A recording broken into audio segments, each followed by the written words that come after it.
নির্যাতন করা হয়, তাকে জেলবন্দি করা হয়, তাকে গুম করা হয়। আমরা দেখেছি বিগত 17 বছর যারা ক্ষমতায় ছিলেন তাদের বিরুদ্ধে কথা বললেও যত না দেখা গেছে তাকে নির্যাতন করতে, গ্রেফতার করতে, কিন্তু ভারতবর্ষে দেখা গেছে তাকে নির্যাতন করেছে, গ্রেফতার করেছে এবং তাকে গুম হতে হয়েছে।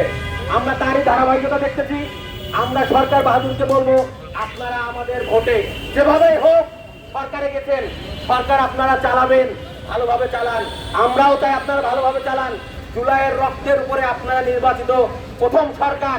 তারেক রহমান দীর্ঘ 17-18 বছর দেশের বাইরে ছিলেন, বাংলাদেশে থাকতে পারেন নাই স্বৈরাচারের কারণে। অতএব তিনি নির্যাতিত, আমরা নির্যাতিত। এই জুলাইয়ে আনোয়ার ভাই তিনি নির্যাতিত। তিনি এই 17 বছর এই জুলাইয়ের পক্ষে কাজ করেছেন। যারই ধারাবাহিকতায় আজকে তাকে যে শক্ত ব্লেম দেওয়া হয়েছে, যে শুধু সমালোচনা করেছে, কিন্তু এমন কোন অপরাধ, রাষ্ট্রীয় অপরাধ করেন নাই, রাষ্ট্রীয় এমন কোন সম্পদ তছরূপ করেন নাই যার বিনিময়ে তাকে জেলে যেতে হবে।